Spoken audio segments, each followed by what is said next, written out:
Buenas tardes, mi nombre es Jefferson Cortés. A continuación presentaré junto a mi grupo de trabajo, conformado por Juan Carlos Amaya y Vanessa Morales, el tercer punto del segundo parcial de la materia Ondas Mecánicas. Nuestro montaje para el sistema péndulo físico está conformado por una varilla de hierro, la cual está soldada a una tuerca que ejerce el papel de pivote, y esta está soportada por un palo de madera barnizado para de esta manera evitar al máximo la fricción.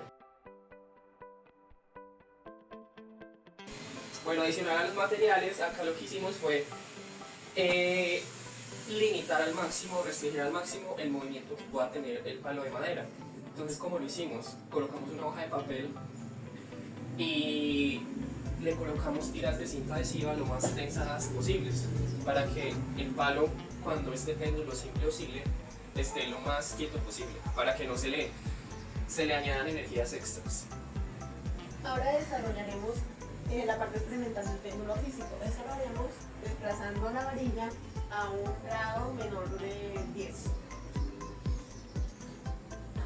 Listo, entonces cabe resaltar que el ángulo, siempre y cuando sea menor a 10 grados o igual a 10 grados, no importa si son 8 o 7, los cálculos van a ser iguales. Entonces, por lo tanto, no vamos a tomar un ángulo de referencia, sino que simplemente vamos a abrir un poco, sin que sea un ángulo de 8 o de 7, porque los resultados van a ser los mismos.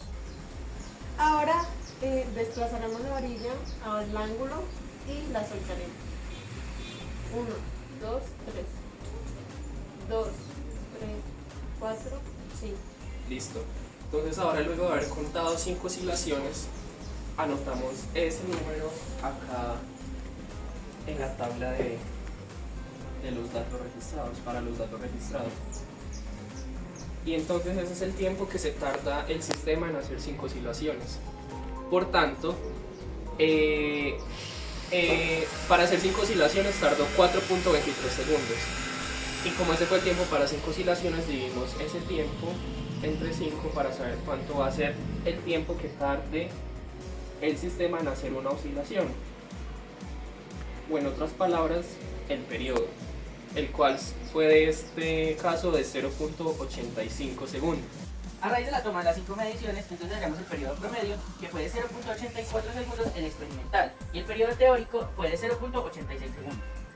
Bueno, entonces el periodo teórico se calcula con la fórmula para el periódico del péndulo físico, que es 2pi, la raíz cuadrada del momento de inercia sobre la masa por la gravedad por la distancia entre el centro de masas y el pivote. Entonces tenemos estos valores, que la masa es de 0.75 kilogramos, la gravedad, pues la aceleración estándar 9.81 metros por segundo cuadrado, y la distancia, que es de 0.1485. Como no hay una fórmula, bueno, hay una fórmula para el momento de inercia de un eje que pasa por el extremo de la varilla, pero en este caso, como hay una tuerca, entonces el eje pasa fuera del cuerpo de la varilla, entonces tenemos que usar el momento de inercia calculado por ejes paralelos. Entonces hallamos el momento de inercia de la varilla, que es un doceavo de la masa por la longitud al cuadrado, y nos da el valor de 1.68.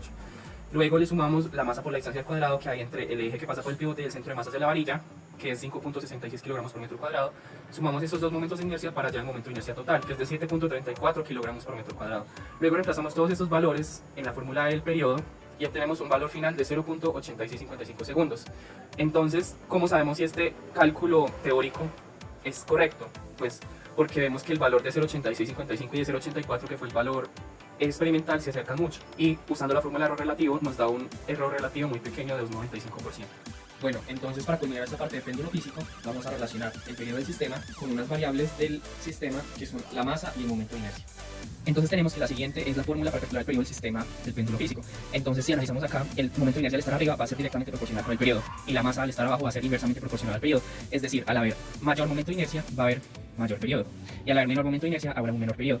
Y en sentido contrario, al haber mayor masa va a haber un periodo más pequeño, y al haber una menor masa va a haber un periodo más grande en el sistema de péndulo físico. Para el sistema de péndulos simples acoplados, lo primero que hicimos fue, de manera independiente, crear dos péndulos simples que están conformados por una cuerda y tienen dos masitas equivalentes entre ellos.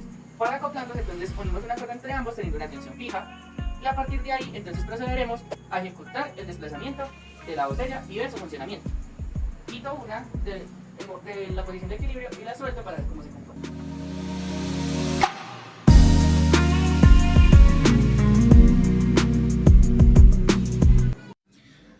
Bueno, entonces en el video anterior podemos observar cómo se transmite la energía de un péndulo a otro.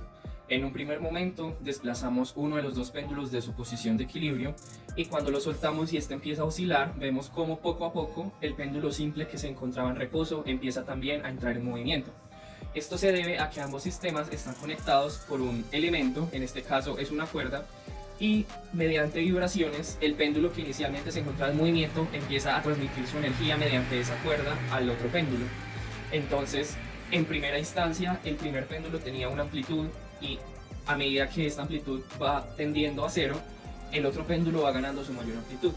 Es decir, en un instante, en uno de los dos péndulos existe la mayor cantidad de energía cinética, mientras que en el otro hay muy poca energía cinética, hasta quedarse por un par de segundos en reposo. Se puede observar esto en el video. Y luego de que este queda en reposo, empieza a ganar nuevamente energía cinética, mientras el otro va perdiendo nuevamente su energía cinética. Ejemplos de sistemas acoplados en ingeniería civil: puede ser un puente colgante, en donde la plataforma y los cables principales del puente forman un sistema acoplado. Cuando este se es sometido a sismos, la plataforma ejerce fuerza sobre los cables y viceversa. Otro ejemplo de sistemas acoplados en ingeniería civil podría ser un edificio de varias plantas, en donde las placas de la estructura se encuentran interconectadas por vigas y columnas. Entonces, cuando una planta de la estructura o de la edificación se desplaza debido a ondas sísmicas, transmitirá una energía de forma directa a sus plantas adyacentes, lo que es necesario de tener en cuenta a la hora de diseñar y evaluar las peores deformaciones y los máximos desplazamientos que pueda llegar a tener este tipo de sistemas acoplados, para así diseñar estructuras seguras y sismorresistentes.